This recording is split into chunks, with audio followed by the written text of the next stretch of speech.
Hey everyone, and thanks for joining in. Welcome, Pretty Little Podcast. I'm Allie, Violet Vixen Commissaro. And I'm Jessie. It's always confusing when you do kind of do it. But we are happy that you guys are here with us another week. We survived another week.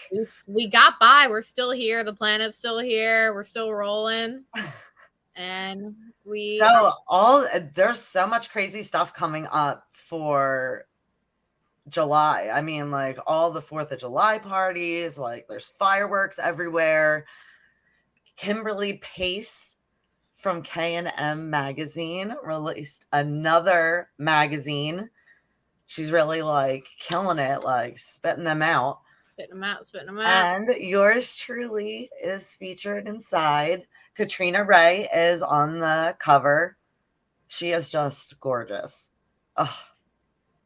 I'm excited to see the photos. Every single photo I've seen by her, especially with you in it, I'm like, chef's kisses. Yeah, I was like really surprised because honestly, like I'm not used to like showing that much skin. I was like, humana. I was like, I know, I really like pulled out the sex. Well, Kim actually, like I have to like say, she pulls it out of you. Like I felt completely comfortable. I mean, the one photo, like where I'm laying on the bed, like I was actually laughing at her because she almost stepped on her cat, and then I like pricked myself in the chest with one of the roses, and I was actually laughing. So she like catches those moments.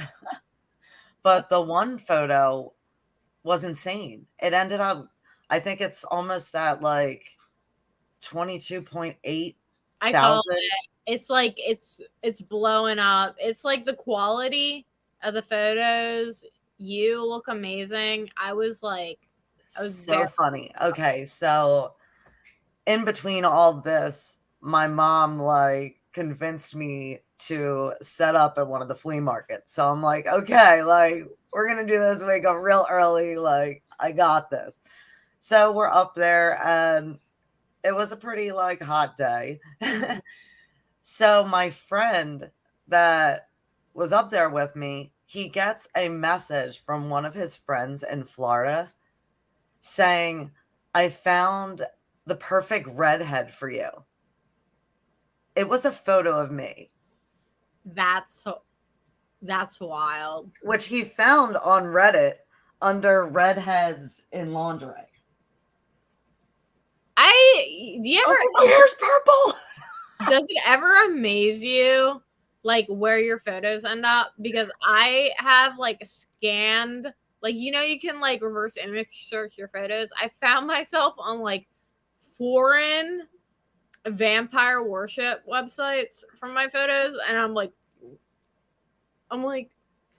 what are y'all doing to these? Why do y'all need these? I can't read any of this, but it's sussy. It's suspicious. I'm like, yeah, like people always ask me, they're like, would you rather like release your text messages or let somebody go through your messenger? Yeah. And I'm like, I don't know. Like my friends send me really weird stuff.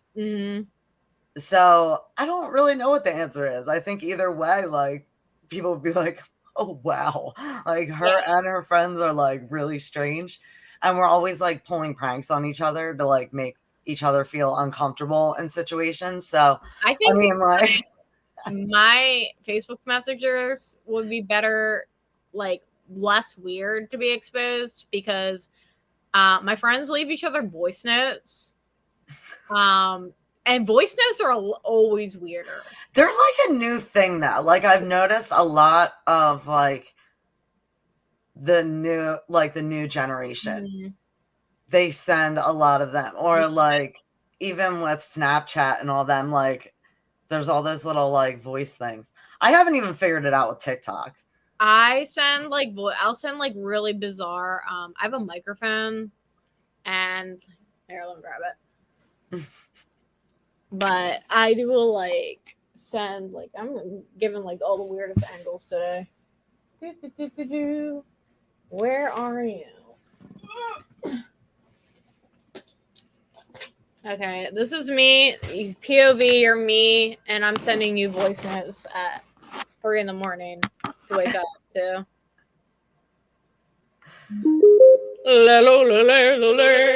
I'll be like just doing Shakira at like 3 in the morning. This is what you're getting on your iPhone. You better you better be putting Jesse on Do Not Disturb. Oh, that's so great, and it echoes too. I know. But yeah, this is what I do with myself. I'm like, can't sleep. My friends are being terrorized. All of you. Oh my gosh, for my birthday, my friend bought me like a bunch of little like things just each day, like as just to like make me smile. So the whole month he sent me like just little things. One was a yodeling pickle. That's incredible. I love pickles. I love yodeling. I loved Yodel Kid. I was a big fan of Yodel Kid. And I am a dill pickle lover. So both those things together. Well, I see someone backstage. So let's get into it. Introducing Mindy Jackson, the mesmerizing force behind the enchanting melodies of Dying Oath.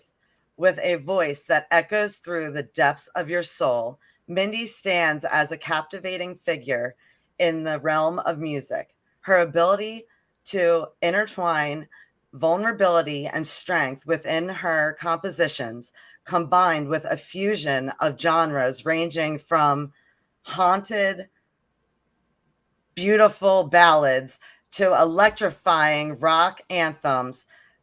She is a force. Please welcome Miss Mindy Jackson. Yay! Hi, everybody. How are you ladies today? We're doing good. How are you? Fantastic. I'm happy to be here with you guys. Yay.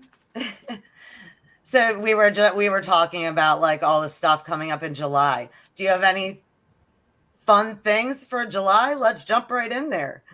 Yeah, actually, I think we're completely booked for July. So not this weekend, but next Saturday, I'm actually doing an all-female fronted show with Blackwater Drowning and Nailbite. If you guys haven't checked out those bands, please do. They are just absolutely amazing. And we love Lana. Yeah. How could you not, right? But yeah, to have an all-female fronted show it's rare, so I'm super excited to be able to. And that's that's in North Carolina or Virginia, or it's in Virginia. Carolina? It's in Roanoke, Virginia, at the Spot on Perk, if anybody wants to come. And do you can you buy tickets at the door? Is that online? Yeah, you can buy tickets at the door, but if you go to the actual event for that, they're selling tickets on Eventbrite as well, I think. Okay, awesome. And I believe we have that information at the bottom that will be scrolling through. Perfect. So what's your next one after that? Because you really do have a full schedule. Yeah, so then we're going to be playing July 15th. We're going to be in Blacksburg at the Milk Parlor. And there's just a ton of really heavy bands. That's going to be like probably one of our heaviest shows. A lot of bands we haven't ever played with, so I'm super excited about that. Around here, there's not a lot of places to play or a lot of bands. So like to be able to play with different bands is incredible. I'm excited for that. And it's a venue that we've never played before as well. So. And this is a first tonight. You're our first rock star mommy. Oh, that's awesome. I love that. So I have to ask, like, how hard is it juggling both of that? Like, I think it's hard to juggle just being in a full-time band and the other 100 things that I do, as far as like just working a 9-to-5 job. And, I run my own media show and a couple of other things. So that alone is really hard, honestly, just doing a 9-to-5 and juggling a band full time. But to also have a 2-year-old in the mix is your time management skills must be like immaculate. It's crazy. I don't ever sleep. I guess I'll sleep when I'm dead. I don't know. You look like you're always doing fun stuff, though. I am. I'm very blessed to be able to, to listen to bands when I'm not playing shows and be able to raise a child and have another little rock star. You know, she's already interested in music. She's already singing on key and knows beats and stuff like that. She's only 2, and to me, that's just like the most incredible thing in the world. It's a journey every day just to look at, you know, a tiny little human that is just taking in all these things, and it kind of just reminds you of like all the beauty in the world, you know, because at my age I feel like I can be very negative about things because life is hard sometimes, especially when you are juggling 1,000 things. But when you have a 2-year-old that's constantly like in awe of everything all the time, I think it really kind of brings beauty back into my life, to be honest. You get to see it from a different perspective. Like, Absolutely. Yeah. And plus, you know, when you see a 2-year-old smiling at you and saying they love you, like, that's probably the most blessed feeling I'll ever have in my life, because not everybody gets to do that. So I'm very happy with where I'm at in life. It's hard. So I see that you guys go to like the carnivals and all that. Yeah. Do you see your daughter being like the risk taker that like wants to go on the high rides? Because I see that she did the slide. I mean, I remember when my son was younger, like he was a little like not sure if he wanted to go down that. So I'm not gonna lie, I think she's more of a daredevil than I am. I mean, she's only 2. She's already had stitches like in her face because she literally will just take a jump off of things and just not even care where she lands. She's just like, I don't, you know, let's just see what happens. So when we got to the carnival, actually, funny story, she wanted to ride all the rides, but she's only 2, and she was probably like maybe a centimeter under the line that you have to be this tall, you know, and everybody was turning her down, and she was so upset. She was like, Mommy, why? I don't understand. And I'm like, well, you're not tall enough. You can try next year. And she's like, but I want to ride that. And of course, it was like the scariest ride at the entire place that takes you all the way up and like flips you upside down. And she's like, that's what I want to ride. And I'm like, that's the one. You're like, I'm not going on that. Yeah. I'm like, you can't even ride the bumper cars. Yeah. Like, you're not tall enough. So we had to put her on these kiddie rides, and she was just sitting there like, I'm not amused at all. Like, she had fun, but I think she'll have a lot more fun when she can get on the bigger rides next year. Nice. So can you share with us the story of how you became the singer of Dying Oath? So I've actually been doing music my entire life. I came from a very musical family. My grandmother used to be a bluegrass singer. Both of my aunts were Christian singers. My mom was actually like a punk rock vocalist before I was born. But when she found out she was pregnant, she kind of gave up her dream so that she could raise me. So when I was little, she gave me some records of, I think it was Joan Jett and Pat Benatar, like these amazing, powerful women. And I watched this video of Joan Jett when I was like 5 years old, and I was like, Mom, this is what I want to do. And of course, she didn't take it seriously. Yeah. You know, I cried until she bought me a leather jacket, and then I would sleep in it. I wouldn't let her like take it off of me. It was like this whole ordeal.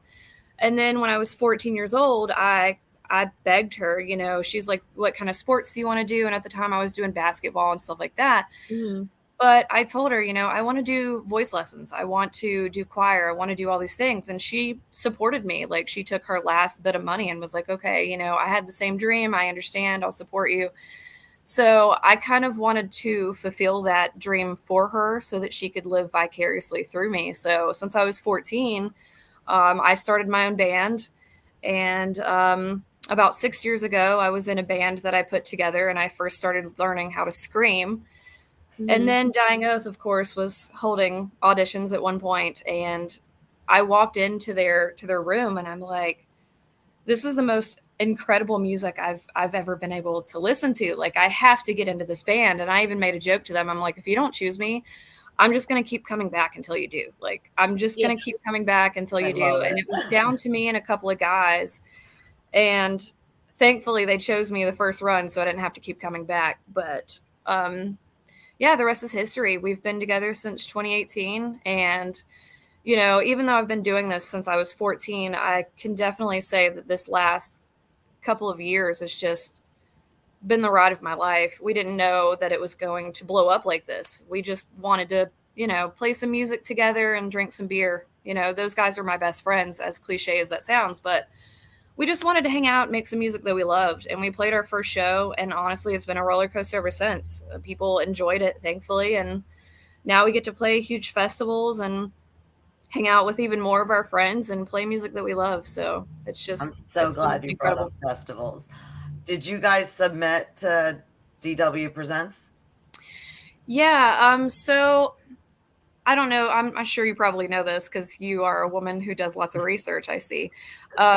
So we played Blue Ridge for 2 years in a row, and that's been great. And we decided we were going to take a year off this year because playing 2 years in a row, we didn't know what kind of crowd we were going to have, and we didn't want to get burnt out on it. So this year we've decided that we're going to try to take on DWP. And we just entered ourselves into the bracket on Space Zebra to win a spot.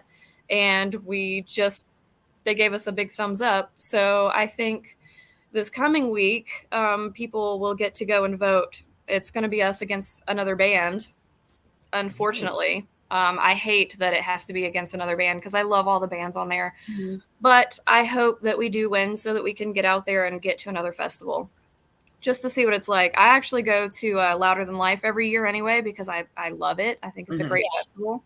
And they treat their bands so great. And so being on this side of things, I want to be on the other side of things so I can, check out that amazing Louder Than Life crowd because the people out there in Kentucky are just amazing people. I know that Nailbite had played there before, and they said it is just an amazing vibe, and the crowds are just energetic and hype and just ready to just love the music. It is really awesome. Actually, we met Nailbite at Blue Ridge our first year that we played. I think it was their first year that they'd come out. And that's kind of how we met. So I'm really thankful for festivals like that because you get to meet other bands that you make lifelong friendships with. That's great. So Donny O's music is often characterized by its intensity and raw emotion. How do you channel those emotions while maintaining control and delivering such powerful performances? That's a really good question. And, nobody's ever asked me that throughout my entire career. So I appreciate that you have such great questions instead of the same cliche questions that everybody asks. Yeah. We try. That's kind of a hard question. Sometimes it is hard. I mean, I only write about real subjects, about my life and trauma. And honestly, that's why people, I think, translates to other people and they connect with it is because everybody has trauma of some sort. Yeah. And we try to write about things that most people don't talk about, like, sexual abuse and drug addiction and things like that. And I've gone through all of those things. So I feel like I should be a voice to the people that don't have a voice. And so that's pretty much what I set out to do is just to help people and help people feel like they're not alone and, to heal people because that's what music did for me when I was growing up and I felt alone. So I kind of want to be that same channel for those same people. So sometimes it is hard. There have been times that I've written songs that were super personal to me and I've gone out there and I've screamed until I've cried on stage. It does happen. But I think after a while, it's kind of a way of like, it kind of heals me. After I've done these songs so many times, it's kind of like a chapter in a book that I've read that I can kind of close and then I can move on to my next chapter. So it kind of means something else over the years. It's not the same raw, real emotion. But then by that point, I have more trauma to write about, whether it's my own or people around me. So it's always raw, it's always real. And I always give 110% because I feel like that's the only way people are actually going to connect with what I'm saying is to put everything that I have on the line every night, because if not for that, then what's the point? You're giving back in a way. Like, kind of, yeah. Music definitely saved my life, honestly. I know a lot of people say that, but it's really the only thing that got me through drug addiction and through a sexual assault and through all of these traumas that I'm singing about. So it's kind of my way of being like, you can also do this. You can also come through these things and you can also be whatever the hell you want to be, no matter what it is, because I'm living proof of that. And I just want to give back to the community that put me here. I wouldn't be where I'm at if it wasn't for those people that are connecting with what I'm doing. And it's kind of just a way of saying thank you and I'm here for you. That's awesome. Can you kind of give us a little insight on how your writing process works? Absolutely. So, Josh, my lead guitarist, he usually starts out with riffs, and that's usually how the songs kind of get put into motion. They'll start out with a couple of riffs, and I'll kind of translate how it makes me feel. Mhm. A lot of things that he's written about is like his own traumas. He's gone through a lot of things too, and I kind of am the interpreter, which is what I like to say. I listen to how the song makes me feel and how I think it'll make other people feel. Some things are very uplifting and empowering, and so I try to write songs that are uplifting and empowering to people. And then some songs are kind of just angry, if I'm honest. And so then I take those feelings that made me angry and I write them down on paper, and I kind of get all the toxins out of my body, and that's just kind of how it all ends up. I think everybody interprets the songs different.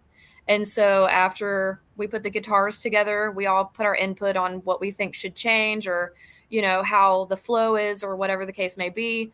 And then we go in and put drums in, and he'll do his take on it, how it makes him feel, and he'll interpret it with his drums. I know that sounds crazy, but if it feels like it's angry, he'll do it fast and hard. If it's something that has got a groove to it, then, he'll put some dancey kind of vibing drums to it. So I think everybody just kind of goes in, takes what the song means to them, and then they write their parts to it. I'm just lucky that I get to be the one that actually writes words, because I think that's what people identify with most. So I kind of have to be the voice and the face of the band and say, hey, this is what this was meant to say and how it's meant to make you feel, and portray that in a way visually and vocally to where people can understand it and what I was trying to say at the time. Since you guys have done quite a bit of touring, Yeah. how do you deal with disagreements while you're on tour? Like, So as I said, I mean, these people are my best friends. Like Kristen, my bass player, actually is my best friend. She's been my best friend for a while. And I'm just lucky that I get to be in a band with my best friends. And so they're my family, and we fight. I'm not gonna lie. It's not peachy all the time. We have disagreements. We're gonna butt heads, but at the end of the day, I think fighting is good, because you want everybody to have their own view and to have their own opinion. But it's important that we all take in everybody's opinions and try to meet in the middle somewhere. And that's what keeps us going, is the fact that we are friends and we care about that more than we do the band. I know that sounds crazy, but we really do care more about each other and our happiness than we do having this band. We can all make music separately if we needed to, but it's more important that we all do get along. We respect each other. We respect each other's opinions, and that we meet in the middle. And it doesn't always happen right away. Sometimes, we get frumpy, and this one stomps around and this one's whatever. And then it's funny because they call me the mom. I'm older than everybody else. So I'm the mom. Josh is the same age. He's the dad, and they're all the kids. And so, it's funny because, I usually set everybody down like the mom that I am. And I'm like, listen, guys, we have to work this out. I love you, but, whatever the case may be, we have to come to an agreement. And usually it's not really a World War III, nobody's calling anybody names or anything like that. But we actually all eventually will see eye to eye, and then we get through it. But it's just like any relationship. I think if you don't fight, then you don't care. I agree. Yeah. You gotta what's some of the things that you like to do, like in your downtime when you're not touring, like as a band? Well, we actually do a lot of things together. We just act like we're best friends anyway, because I think that's kind of what makes us gel so well as a band, is that we spend holidays together, we spend birthdays together, we do cookouts in the summer together. We try to really be good friends to each other first before we're a band. So when we do come in as a band, it's usually a lot easier for us to get along and to do things. So we try to take trips together and do things like that. And sometimes we even go to other shows together, even if we're not playing, so that we can go and check out music and see how other people do things and see things behind the scenes and chat about it, and how, we could improve on our stage show and things that we can do. So it's always awesome. And that's why I love these festivals, because we get 4 or 5 days sometimes together just to camp out and drink beer and to discuss all the shows that we've seen, and to see shows of like our favorite bands that we grew up watching together. It's an amazing moment to stand there with your best friends and see all the bands that inspired you to be a band. So Can you share any memorable moments from a live performance with Dying Oath? Like any stand out? Yeah, actually, my favorite, probably my favorite show that I've ever had was, well, there's two of them actually. Blue Ridge, I think both years was really historical for us because our first year we had more people than we've ever played with, ever. I mean, there were thousands among thousands. I don't even know how many were there, but it was so many people that you couldn't see the ground anywhere. Like every direction that you look, it was just people. And so that was a huge thing for us because we'd never played a festival up until that point, other than, local festivals and things like that. So for us, like that was a huge thing to be able to play with that amount of people and to actually have people in the crowd that were singing our songs, that knew who we were, that wanted to be there for us. And that was huge. And then last year was historical for us for different reasons. All of us actually got to meet our favorite bands. It just so happened that all of our favorite bands, like each person's favorite band, was playing last year. That's and amazing. we all got to go backstage and meet our idols and to be able to watch them play and to play on the same day as some of our favorite bands. And it was just incredible for us. I think it We gotta inspired know, us. who was your band? My favorite was Kitty. So when I was 14 years old, Kitty had come out, and I was in that 14-year-old goth phase where I was just angry with the world just simply because I was a female. And I had all this angst that I needed to take out. And I was at a record store and I see this record and it was Kitty. And I convinced my mom into getting it for me, even though it had explicit lyrics. My mom, she wouldn't have done that at 14, but I was like, I need this in my life. Life is just so hard at 14. Yeah. So that album, Spit, actually changed my life. And I've had a lot of other favorite bands throughout life, but I think it's that one band that really makes you want to be in a band. Mm-hmm. And I took that record home and I said, I'm going to start a band. And I did. That same year I started my first band, and I've been in bands ever since. So I wanted to just go backstage and tell the girls, like, not only did you get me through like the hardest part of my life and my angsty teenage years, but you inspired me to be in a band. And here I am playing with you, which was my number one bucket list item. And I got to check that out. It was awesome. Oh, that's so fun. So, as far as, have you had any crazy encounters with fans? all the time. Only all the time. I wouldn't say they're crazy as far as like dangerous. I left it vague because you can go any way you want with that one. I wouldn't say that they're crazy in the way that they're like dangerous or anything like that. We have some of the best fans on earth. I know every band says that, but we truly do. Like, they really do some crazy things for us. We've had people, like, just our last show, one of our fans actually bought us, which I don't know if you can see behind me, but there are these bottles of liquor. So they're actually from a distillery called End of Days. And we have a song called End of Days. So he actually went and bought each one of us our favorite liquor from this distillery simply because it had the same name. And I just thought it was a sweet gesture.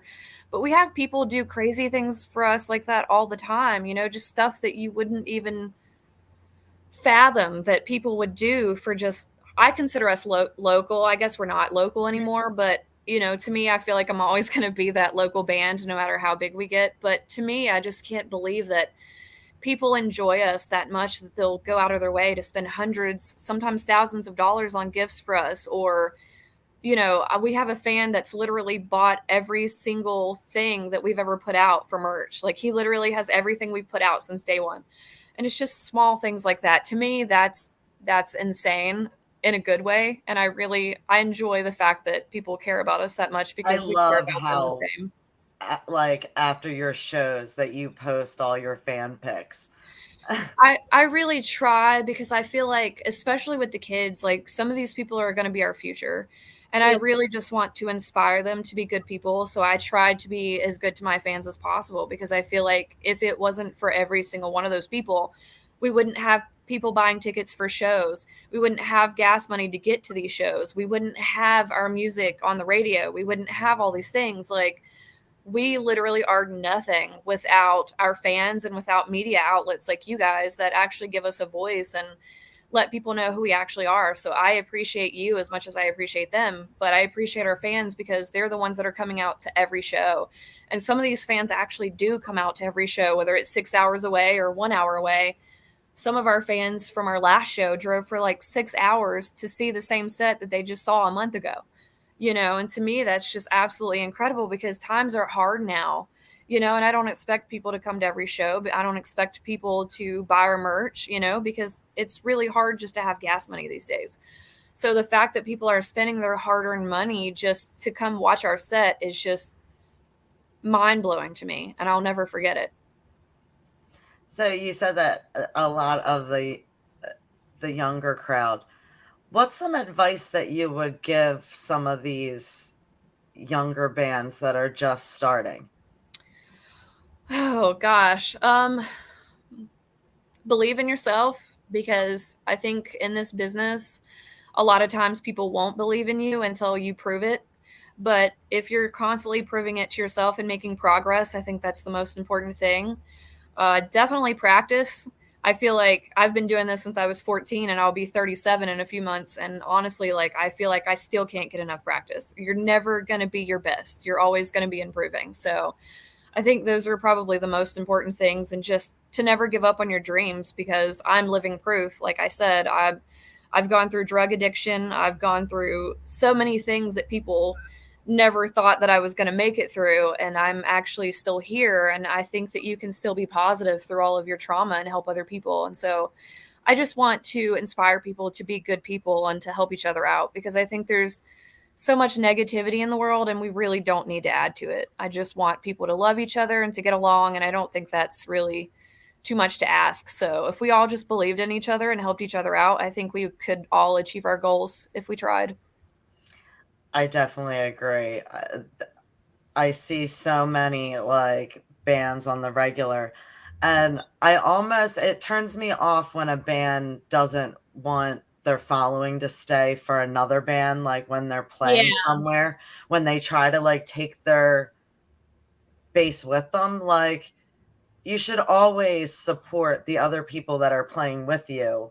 It makes for an altogether better experience at a show. Honestly, I don't think that a lot of people realize, and the reason why their bands will not work out is because this is all a network. Whether it's you and I working together for promo or for shows, or whether it's us working with the venues to put on shows, or if it's us working with the fans to make sure people are showing up, or we're working with other bands to make a show, all of it comes full circle.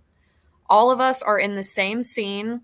Entertainment is all on the same level. It doesn't matter if you're national, if you are regional, if you're local.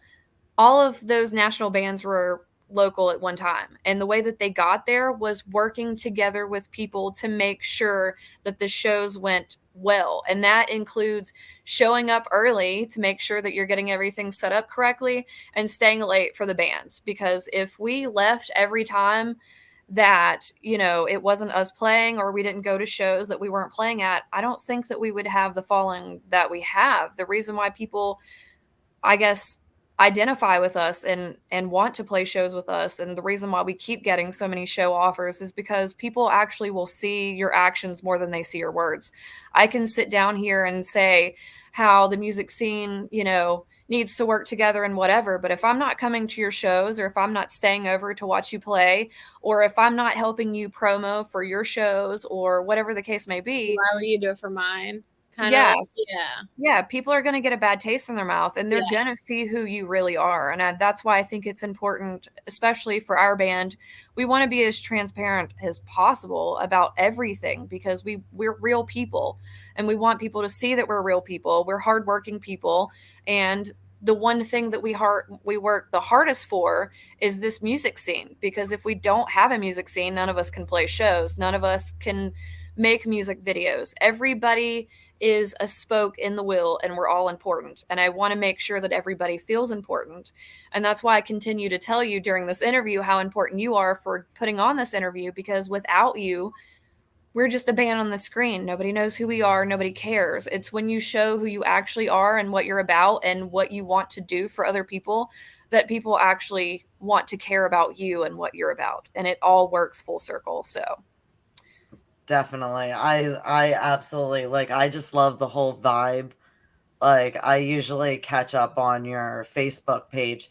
As far as social media is concerned, what is your most, I would say, primary outlet? Like, what do you personally like go on the most? Well, I have to be on Facebook a lot because I run like 6 different pages, including the band page. So if you guys are talking to the band page, it's probably me. I run a lot of our socials. It's not that the rest of the band doesn't want to or whatever. It's just I'm kind of a control freak and I like things done a certain way. And I think if you want it done, a certain way, then you have to do it yourself because you can't tell other people to do it and then bitch about it later. So it does take up a lot of my time and I have to sacrifice a lot for that. But I think that our socials are the biggest way of getting ourselves out there right now. Playing shows is one thing, but when you can talk to millions of people online, that's a whole nother thing. So I think Facebook is a huge thing for us because we can actually talk and interact with our fans. Personally, I really like TikTok. I'm a comedian, so not on purpose either. I think I'm just funny because I'm stupid sometimes, but It's actually funny. but I really love TikTok because it's entertaining. It's kind of my way of going and letting off steam. It's not as serious. When I run our Facebook page and I run my Facebook page, I kind of have to have a certain face. I can't put a lot of negativity out there. I try not to put negativity out there anyways, but I have to be a business mind because whatever I say or do comes back on my band. And this band means more to me than anything other than my daughter. So I have to make sure that I'm saying and doing the right things, for people to interact with us and to be open to interacting. So if you talk to us, I know people say this all the time, but I literally will answer every message. I make sure to comment back on every single comment. If I miss one, I'm sorry, but it's rare. I mean, it does sacrifice a lot of my No, you're family time. definitely very on top of it. It does sacrifice a lot of my time for other things, but I feel that it's important to be that person because I wish that some of the bands would have just messaged me back, even if it was a thumbs up or whatever. And that's one of the reasons why I love Kitty so much is because throughout my career, Morgan, their vocalist, has always messaged me back. She will always talk to me. She always is cheering me on. Whether or not, she's being genuine or not, I think that she is because she's been doing this for years. But I also want to be that person. That band inspired me, and I want to inspire other bands. I want to inspire our fans to be the same way. If you want to be in a band or if you want to do something, put your all into it. So I try to answer everything that I possibly can. And I think it's important that other bands should be doing the same. You're very thoughtful and you're very good at connecting with people.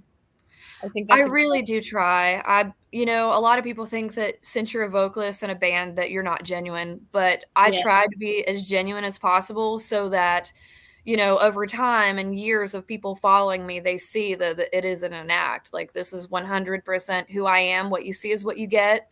There's no shade behind the scenes. This is literally me 1,000%. And I want everybody to win because I feel like I'm not winning if my friends aren't winning. And I want to give everybody a leg up.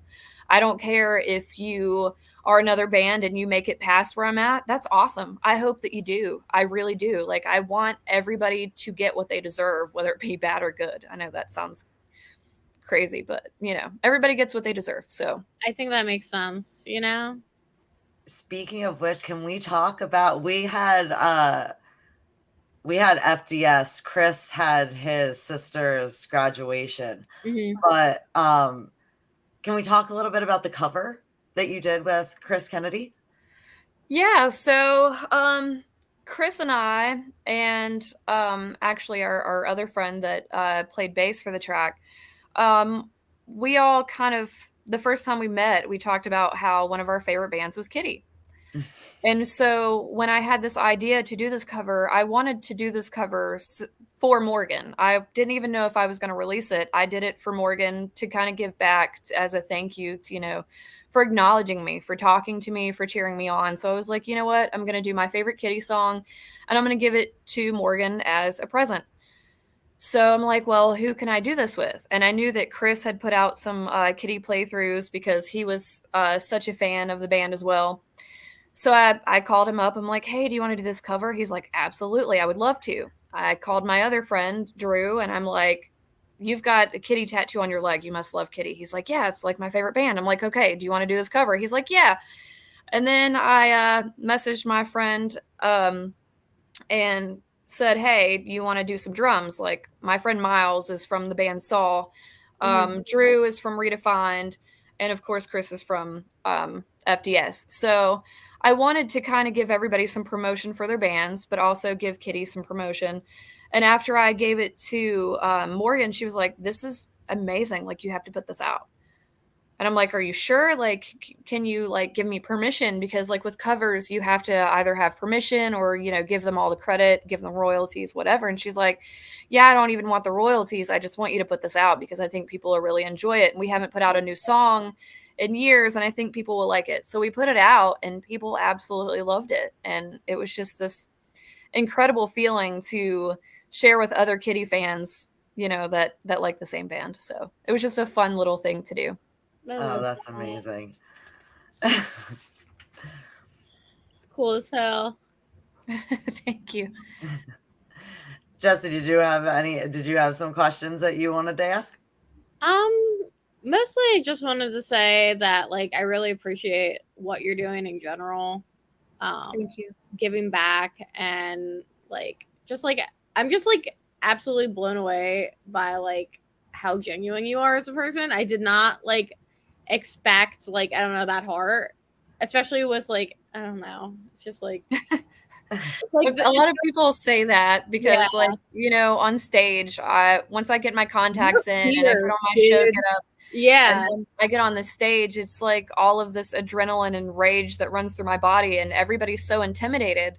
And then they come over to the merch table and they talk to me and I'm like, hi guys, do you want a hug? And they're like, what? You're like, what just happened? Yeah, but I kind of love that too because it really is like two sides of me. It's like when I'm on stage, that's like me getting all the bad stuff out of my body so that I can have this big genuine heart and not have all the rage that comes with it. Because I don't know if you know, but having a big heart, you get stepped on a lot. Yeah. And it's a gift and a curse. But honestly, I think it's worth it every day to be able to lay my head down at night and know that I did the best that I could for everybody around me every day, even if it got me hurt in the end. So I guess my legacy I leave behind is just going to be love. I probably have way too much of it inside of me, but I try to spread it as much as possible. Another thing I was super impressed with is I was like looking at all your little like the festival videos and I was like the sound quality for outdoors I was like insane. I was blown away because usually festival footage and stuff like that like and it's hard to play outside and get that sound. I was like talent, especially with those big festivals.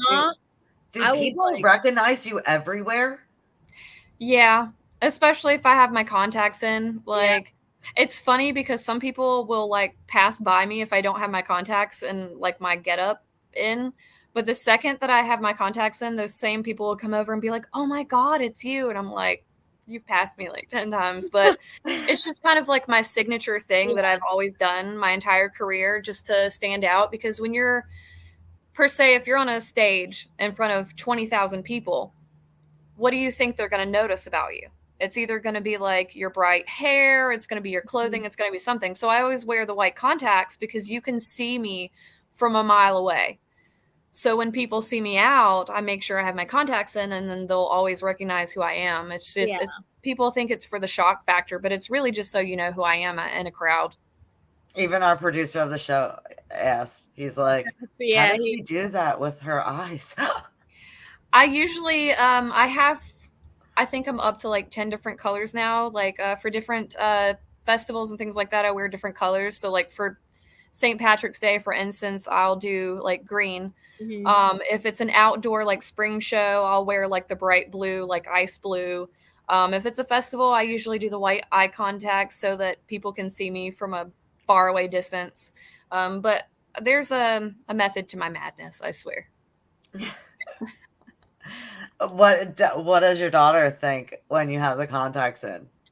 As I said, she's a daredevil, and she's, you know, she's been with me for the last 2 years, so she's used to weird things. Like, I have a mask collection that I've been collecting for years, so my entire room is just like masks all over the walls, and some of them are scary. Like ones. Yeah, so I've worked in haunted houses my entire life. So I have a lot of masks from that. I used to be in a shock rock band, so I used to always wear masks in that. I've got pretty masks, scary masks. I've got historical masks from slasher films because I'm a huge horror buff. So I've got like Ghostface. I have like Jason masks, Michael Myers. I have the Joker, like tons of iconic masks. So like when she sees me, I'm just mommy. She doesn't, nothing scares her anymore. Like, she is not surprised about anything. Last year she was only like a year old, a little over a year, and I would do the little screams for her, and she would just laugh and coo and thought it was the greatest thing ever. Now she talks to me in scream form, so she'll be in the car. There's videos up if you want to watch those, but she'll be in the car and go, "Mommy." I'll be like, "What?" And she'll say, "Chicken nuggets." That's amazing. So I love think it. that she's probably going to be a vocalist at some point because before she was even speaking in full sentences, she was singing on key. And I think it's just where she's been around so much music and the band and, all of these things. Like all ages shows, we'll take her to shows and she just loves it. Like, she wants to get on stage. That's her thing. So I think that we're breeding another tiny rock star in the house. It sounds like it's just in the blood. Like, you guys really, I guess so. I think everybody was born for something. Yeah. And I think that helping people was just the thing that I wanted to do, because before I was doing music, my dream was to be a kindergarten teacher because I love kids. I just wanted to teach, or maybe a music teacher or something of the sort. But music has just always kind of been a way of my life. And I think that it was just natural for me to pick it up and run with it. And now I can't get away from it. Like, I've tried to quit. I've tried to walk away from it, and I don't feel like a human being if I'm not doing music. So I hope she feels the same way, but if she doesn't, whatever it is that she wants to do, I'll certainly support that. Right now, I feel like she's going to be in gymnastics because she's just swinging on things, jumping off of things, cartwheels, headstands, you name it, she's doing it. So whatever it is, I hope that she gets to do what she loves as well. That's awesome. So how would you define your success of the band so far, and what are some of the things that your fans can look forward to come? Honestly, like, anything that comes from here on out is just going to be a blessing for us because we've reached all of our bucket list items that we wanted to do as a band. We've seen all the things that we wanted to see. We've played the shows we wanted to play. I mean, there's still things we want to do. I mean, I want to play Madison Square Garden one day. Like, that's a huge goal. But as far as our smaller goals in showing how much progress we've made, I feel like we've done all of that. But I also feel that being in a band and being a musician, you're constantly a perfectionist and you're always your biggest critic. So even though I've reached all my bucket list goals, I still feel like I'm not good enough or where I want to be. So still to this day, I still take vocal lessons. Everybody's like, "Why would you take vocal lessons because you're so good?" Because I want to be the best. I want to be better, not the best as in better than other people, but the best version that I can be as a vocalist and to reach that plateau. And I don't think I ever will. I think I'll be 50 and still taking voice lessons because I don't think I'm ever going to be good enough. It's just that insecurity that every musician has. If you ask any of them, I guarantee you they won't feel like they're enough. It's just this curse that we all have. But I also think it's a good thing because it keeps me humble. And I think really the goal now is just to reach a broader audience. I want to do other genres. That's why I do solo work as well and do these covers and do these other things, because I don't want to just be a metalcore vocalist. I started out training to do opera. Most Wow. people don't Wow. know that, but I love to sing classical music. So that's something that I do. I also play piano, so I like classical music.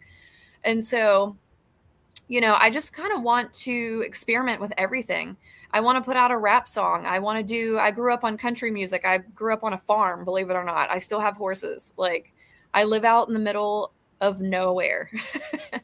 So I want to really just explore all the things that I can do with my voice and as a human. And I think that's really what we all want to do. So I don't think our success is really measured in what labels we can get or how much money we make or how much fame we get, because let's face it, none of that is important at the end of the day. And you can lose that in a second. I think it's more so gauged by all of the experiences that we get, the memories that we make together, the people that we get to make, the friendships that we get to hold on to. And for me, I feel like we've already made it. We may not be signed to a label. We may not make millions of dollars. We probably never will. And if we do, I'll probably still feel like I'm local, but at the end of the day, that's who I am. And my main goal is just to not lose who I am and where I came from, because I think that's the thing that's rooted us in this success to begin with. So I guess the goal is just to make more music and hope that people like it and continue on my dream until they put me in the ground, I guess. To me, that's being successful, is living my dream every day, even if it's for 5 people or 500. Oh, I'm so excited. All I can think is like you're gonna be coming out with all this music and all these different genres. Yeah, so I'm already working on that. I'm actually working on a cover that I'm getting ready to release soon that I don't think people will even think about me trying to do this, but People are expecting. yeah, I have 2 covers that I'm working on right now that are from 2 completely different genres, and neither are from any of the things that I've done yet. But it's me exploring different parts of my voice that I think people will enjoy, because I think it's this weird journey of like, what can I do and how much can I get by with? So like, I didn't think that I could scream, and now I do that flawlessly in my sleep. It's like it's become second nature.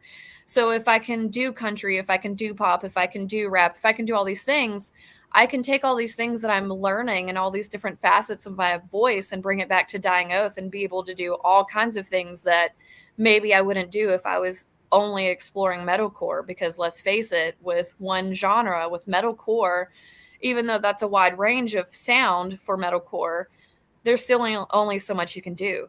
So I want to kind of push the envelope and push the boundaries and see what people will let me buy with in the genre, and maybe start something new that hasn't been done. I mean, you don't know until you try, and nothing's impossible. So That's awesome. I can't even wait. I'm so excited. Stuff in the works. Now, will you be collabing with other artists? I will forever. You... The 2 things that I'm doing, that I'm putting out now, I wanted to stand on my own, because I didn't want people to think that I had help, because it is so different. I want people to see what I'm capable of on my own without any help. They want to see it's you. You want to show them it's you. It's just exactly. So I did have some of my friends do the music. I'm just now learning to do all the music for myself. So I've got all the programs, the recording stuff to be able to do my own drums. I already play bass. I was actually a bass player for 10 years before I became a vocalist. I already play guitar, I play piano, I do all these things. So I'm learning to incorporate all of these things in my sound and what I'm doing as a solo artist. And I'm starting to write my own solo work, so that I'm not just writing for Dying Oath. I want people to see other facets of who I am, because loud and angry isn't my only personality. I do have happy moments. I do have sad moments. I do have empowering moments that I want people to see in a different light. So I'm kind of putting more pieces of myself into this. I don't want to say that the band is a formula, but we kind of have to stick to a certain sound, for it to be us. And so we're finding all these different ways to still remain our sound, but to incorporate other things. But with with my solo work, I want to push the envelope as far as I can until I can't anymore. So the next two songs are going to be things that I'm going to stand alone on, but I will forever, forever collaborate because I think it's a part of my soul to just want to do things with other people that I find fascinating and that may bring something to the table that I'm going to learn from. I want to do things that I'm going to progress from and to learn things. So I'm constantly picking people that I look up to, that I think are great, so that I may be able to be a sponge and take in things from them that maybe I was lacking, or vice versa. Sometimes I teach other people things that they didn't know, and it's beautiful. And so I will always work with other artists. If it doesn't matter how much they pay me or don't pay me or whatever it is, I will forever always say yes because I want to help other people and I want them to help me. I think it's beautiful if we all work together. Now, do you have your own like YouTube and Spotify for your solo stuff? I do. It's all under my name. I'm working on it. A lot of my YouTube is just comedy. My life is hilarious, and I film everything. And people ask me why, but then they go and watch my TikTok and my YouTube, and they're like, "Oh, I see. Yeah, my life is hilarious, and so I want to spread that. And even when it's not funny, I tried to make my trauma funny because I feel like that's a way to like get through it in a healthy way. So a lot of it is just, I don't know, me wanting to make people smile, even if it's the dumbest thing I've ever done. I love capturing that kind of stuff because it's a different part of me that everybody thinks I'm super serious, and I'm really not serious at all. So I want them to kind of see like the real side of me. And it's basically just me showing people who I really am as a person and not just, Mindy Jackson from Dying Oath, because there's a lot more to me than that. So the music and the comedy stuff is just stuff that I do to make people happy. So we like to ask, what was the last song that you added on your playlist? The last song that I added, actually, I want to be as genuine as possible, so I'm going to go look right now. I'm constantly adding stuff, so I can't really remember right off the bat, but I'll tell you as soon as I get here what it is. Okay, so this is going to sound crazy. I just discovered this artist called Queen Herbie. Okay. And I don't know if you ladies have checked that out, but if you're into rap of any sort, you should check it out because it's not like regular rap. She's just very empowering, and it's a lot of like, I love you even if you're jealous of me, or it's just all of these things that like she's trying to bring empowerment to not only women but just for people to love themselves. And I was scrolling on TikTok, which is why I love TikTok, and I found this song and I was like, oh my God, I love this. And then I went down this rabbit hole and kind of just added everything that I liked of hers, which was a lot, almost everything I could find. So yeah, it was Queen Herbie. A lot of people don't think that I listen to other genres, but I don't listen to a lot of metalcore or metal in my older age, especially with a child. Like I'm more into like, I want to listen to like Sublime and like 90s alternative music. Yeah. And I love like Britney Spears and, just an odd array of things that you probably wouldn't think. But Queen Herbie's where it's at. You should check it out. Oh, that's awesome. We definitely will. So finally, if you could say anything to new fans to kind of draw them in and give them a little bit more of what to expect from a Dying Oath show, what would you say to them? This is your chance. If you guys want to see high energy and the most raw show, I won't say the most because there's a lot of bands that I've been seeing lately that really put it on the line. But if you're pretty raw though, you want to see a raw show and 6 people on a stage literally giving everything that they have, blood, sweat, and tears. Literally, I have bled on the stage. I have lots of stories of that. We'll get into that another time. I've cried on that stage. I sweat every time. Girls don't like to say they sweat, but I definitely do. But if you want to see, 6 humans being as raw as possible and as real as possible, then definitely come to a show. And if you have any sort of trauma or any things in your life that are bothering you at the moment, then you definitely want to come out, because I feel like it's kind of like a healing meditation through mosh. Heal with Mindy. Yeah, come heal with me, because, you know, if nothing else, we'll just scream together and you'll feel better. Even if you don't like the music, I'll at least give you a hug. So real quick, just before we hop off, I just want to go back over and go over your social media and go over the show that with Nailbite and them, and just give dates and times and info. Okay. So if you want to follow any of our socials whatsoever, go to Linktree/Dying Oath. That literally has all the links to every single social that we have in existence, all of our merch, our Twitter, our Instagram, Spotify, anything that you can possibly think of. It's going to be on Linktree. Otherwise, come to our Facebook page. Everything that you could need to know is on there. All of our links are on there as well.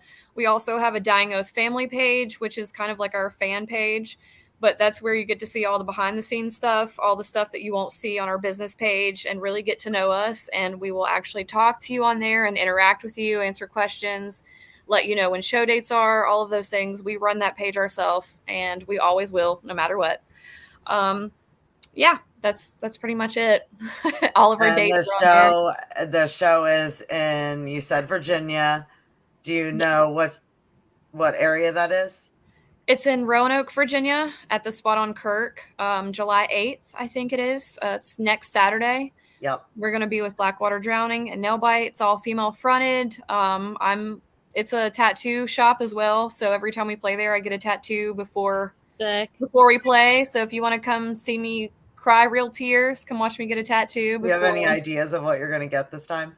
I think I'm actually going to let the fans pick. I've got a couple of ideas of what I want, and I think I'm going to let the fans pick. Last time I got the quote from The Crow, "It can't rain all the time," and I got it. I don't know if you can see this, but I got it like right under my boob. Yeah. I didn't think it was going to hurt that much until I started sweating on stage, and then I was like, oh, I hate myself. This is really awful. So, great story, terrible time, but yeah, come watch me get a tattoo, and then we'll hang out and have a beer before we play. Come meet all the girls. We'll take photos, give hugs, high fives, whatever you're into. Now, for fans that can't make it down there, are you gonna let them kind of be in on it too, on the voting for what tattoo you get? Absolutely. I'm going to let them not only vote, but every time I get a tattoo while I'm down there, I live stream the entire thing so that you can see my pain face. Because some people are into that. I don't know. Maybe they just enjoy how real it is, or maybe they just like the scary person crying. I don't really know what the fetish is, but whatever. If you like it, come watch. It'll be on our band page. The noise of a tattoo gun. Like, to me, it's like therapeutic. Comic. Yeah, I really enjoy it, especially like these new tattoo guns that have no wire. I love it's got this nice hum to it. I enjoy it. I like tattoos. Like, pain to me is like therapy. Some people think that's weird, but to me, it's like it's a healthy pain. You know, I'm not hurting myself. I'm not hurting anybody else. I'm just enjoying pain because I enjoy it. When somebody breaks out the rotary like tattoo machine, like that one, I'm like, oh, that's gonna hurt. Yeah, those are gonna hurt. It's gonna hurt like 5 times extra. And so it's funny because I'll walk in, like, I'm so bad with like regular needles, like getting blood drawn or whatever. I'm terrified of needles. Yeah, I walk in to like get to give blood or like get my blood drawn or whatever, and the people are looking at me because I'm like cringing, like not wanting to even look that way. And they're like, but you have tattoos. And I'm like, but like I'm walking away with a tattoo. Like, I know. To me, though, I think it's this whole thing in your brain, because think of it like this. When you get a tattoo, it's all on the surface. When somebody sticks a needle in your body, it goes inside there. You don't know where it's going, what it's doing. Like, to me, it's that whole, like, I can't see what this is doing, so I don't like it. It doesn't even really hurt. It's just this mental thing of, you're sticking something in my body and I can't control what's happening with that. So I'm not enjoying that. But with a tattoo, it's on the surface. You get to watch it, and you get a free memento that you can keep forever. My deal with getting blood drawn is the sound. like the sound of it going into the Yeah. Yep. it sounds like, oh, I'm like, oh, that's not it. Yeah, Well, I it's actually just- had this really bad thing that happened to me. This Okay. lady had no idea what she was doing. So she stuck the needle in my arm and she pulled out this chunk of something that I still don't know what it was. But I still have this black dot scar in my arm, and it made my arm go numb for a whole day. And I thought my arm was going to be like that forever. And she was like, "Oh, no, it happens. It'll go back to normal." It did go back to normal, but it left me with a scar for life. Like, not only on my arm, but in my That's brain. a horror movie. oh my God, that's A so chunk crazy. of something. Like, it didn't go in my vein. It went into my arm, and it brought flesh out. I've And never there's still heard a dot. anything Like, you like can't that. see it from there, but there is still a dot on my arm to this day in the spot to forever remind me that I don't want people to take my blood. Yeah. Oh man, I know. I bruise like crazy. Yeah. I I do mean, too. like And the older you anything. get, the I more mean, it and is. I'll have it for like a week and a half, 2 weeks, like this huge, like, yeah, no good. Yeah. That's not the kind of pain I like. Yeah, no, that's body horror. Less feelings, more tattoos. Yeah. Yep. More tattoos and more piercings. Let's go. But thank you so much, Mindy, for Thank coming on you. tonight. No, I appreciate So you much taking fun. time. And seriously, to anybody that doesn't know Dying Oath yet, please go on their social media, go on their pages, listen to their music, like, share. They love when you share their stuff. Yes, thank you. That's probably the most valuable thing that you can do for us without giving us any money. We don't want your money. We just want your time. Yeah, I like to tell people, even if you share to one person, Mhm. just share it to one person. If we could all share it to one person, that could change a band's life. I agree. It really does. It's one thing that doesn't cost anything that means more than anything. So, yeah, even if you share it to your mother, I'm sure we'll appreciate it. And good luck with all of your touring and festivals and just everything. We will be definitely voting for you on DW and following your journey. And we'd love to have you back. Hey, I'd love to come back. Thank you for taking time out of your day to talk to us and, to promote us the way that you have. I really appreciate it. And you guys stay in touch. I'd love to see your journey as well and be able to help you. So if there's anything that you want me to help promote, if there's anything that you have coming up that you're excited about, please message me because I love that kind of stuff. I'll be your favorite cheerleader, I swear. Oh, I love that. Love it. Okay. Thank you so much, Mindy. Thanks. Love you guys. Have a great day. Yeah. Love you too. Bye. Oh my gosh. She is so nice. Yeah, we don't deserve her. As a society. Wow, it got really close. I feel like we're news anchors now. It's giving news anchors. You can really see how big your piercing is. Like, We got a. That's my favorite. We got the people just be like, that's gonna be a short. yeah. It is a. Our producer is literally shaking his head. He's like, "Yup." He's like, yeah, absolutely.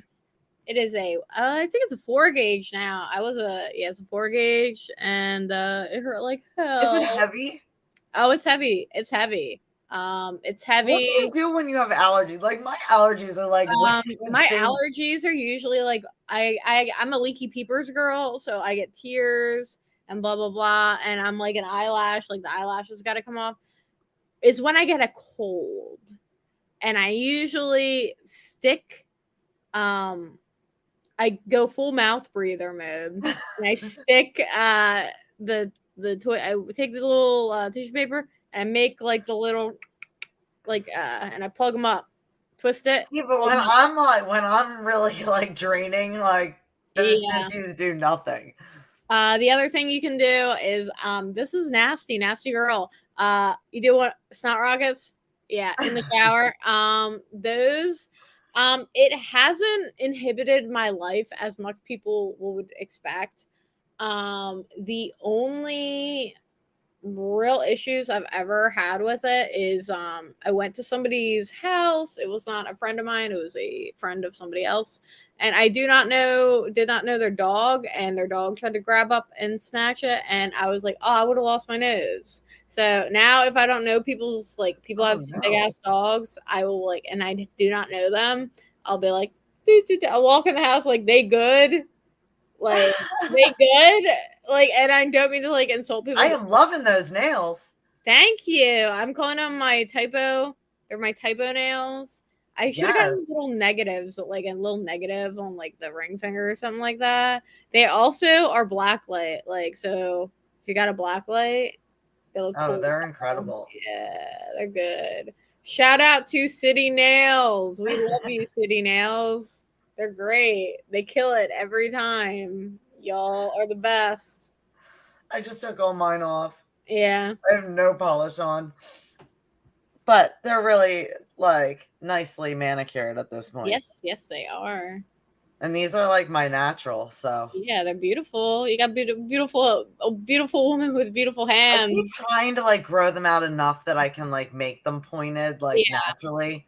I've tried. It's never gonna happen. No, it's because I'm one of these people. I'm like one of those people, like, I could do this with the dishes.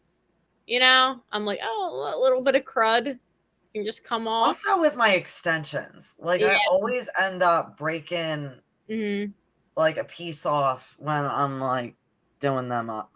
But, well, I guess it's getting late and we are getting hit with a pretty nasty storm here. Yes. Are you guys getting hit as hard as we are? I think it just passed us. Like, while we were doing this, I started getting some thunder, and I was like, oh, I better not lose power because that would be awkward. But we didn't. I don't know if it's passing, like it completely passed us, or we're gonna get more of it. I'm not entirely sure if it's moving towards like Philadelphia or away from. We're getting the thunder and the lightning right now. We'll see. We'll see. I'm surprised 6 is even like chilling right now. Usually she would be going crazy. Yeah. I think your voice like helps her go to sleep because she was like, she gets a little crazy because I'll drink Rockstar.